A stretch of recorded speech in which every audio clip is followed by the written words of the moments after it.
Hello mga mamshi. Happy Mother's Day sa mga mamshi dyan, lalong-lalo na sa mga single mom.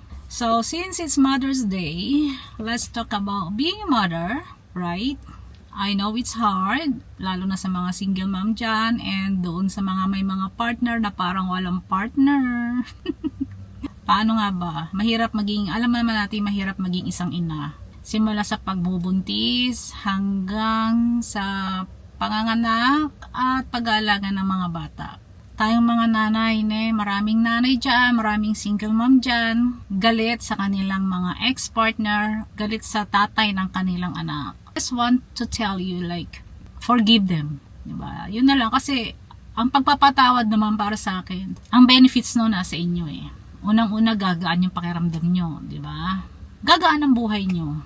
Yun. At nakalagay din naman yan sa Bible. Nakasulat naman yan sa ating sa scripture, ang pagpapatawad. Ngayon, yung taong may kasalanan sa inyo, yung mga, yung nagkasala sa inyo, nasa kanila na yon kung humingi na ba sila ng kapatawaran, or what do you want, or diba, what do you want from them? They want you to come to you to ask forgiveness? Yun ba ang gusto nyo? Kasi medyo malalim kasi itong na to. Para sa akin, malalim tong usapin na to. Malalim. Kasi malalim na sugat. Doon sa mga tatay, let's talk about them, right? Yung mga tatay na yan. Yung mga tatay na yan, pag-usapan natin. Kung ikaw ang tatay na yan, inabandona mo yung anak mo. Tinalikuran mo ang iyong obligasyon. Wala ka nang partisipasyon sa pagpapalaki, sa pag-aalaga. Wala ka paring ambag sa financial. Ano ba naman ang palagay mo sa nanay? Superwoman? Well, superwoman talaga kami kasi wala kami magagawa eh. Kaming mga nanay, kami mga babae, lagi naman kaming kinahahabagan ng Diyos. Lagi naman nandiyan ng Diyos sa tabi namin. Kaya talaga namang may darating na tulong. Hindi naman kami pababayaan ng Diyos. Pero, ikaw na ama, bakit kaya niyong talikuran yung obligasyon niyo? Sa mga tatay dyan, na may mga, sa mga lalaki dyan na may mga tinalikuran na anak, ano ba ang reason ninyo? Ano ba ang nasa isip ninyo?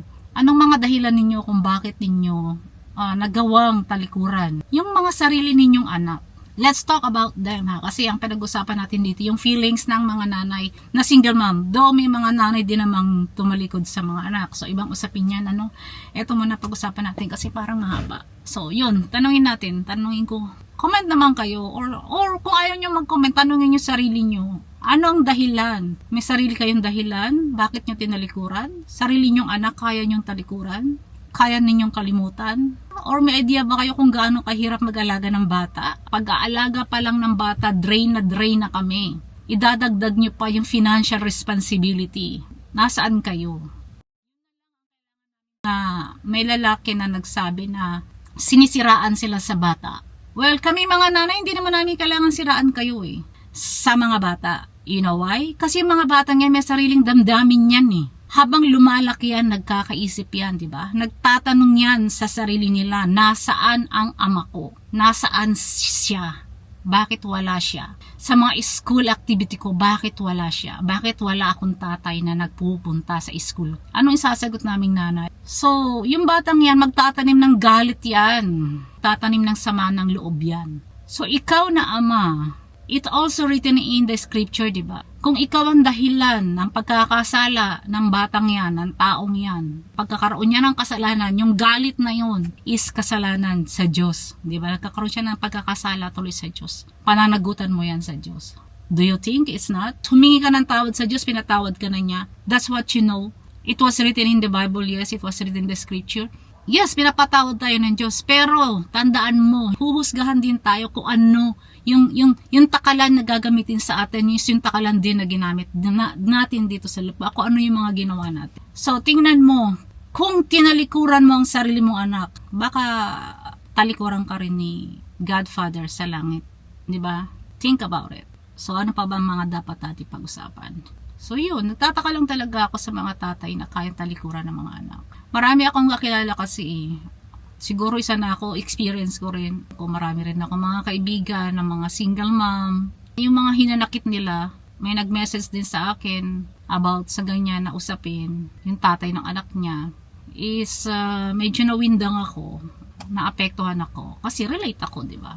Let's clear our path. Kung nagsisisi na talaga tayo sa mga nagawa nating kasalanan, siguro makipag-reconcile talaga tayo doon sa mga taong nagawa natin ng kasalanan, nagawa natin ng mali. Especially ito sa usapin na to, kung meron kang babaeng nabuntis ng kabataan mo dahil dala ng kapusukan mo, especially nagkaroon kayo ng anak, siguro pwedeng lapitan mo siya, kausapin mo, humingi ka ng tawad or magpaliwanag ka what happened, bakit hindi ka bakit hindi mo nagawang communicate. Kasi yung mga bata, katulad yan, yung mga pangako mo sa mga bata na ibabanding mo tapos hindi ka sisipot, nagkakaroon ng galit yung bata sa puso Kawawa naman yung mga bata. Kaming mga ina, parang kaya naman namin tanggapin yung pain Tapos na kasi yun di ba? Pero yung makikita mo kasi yung mga anak mo na nasasaktan, lumalaki sila, naggalit sa ama, it's another story.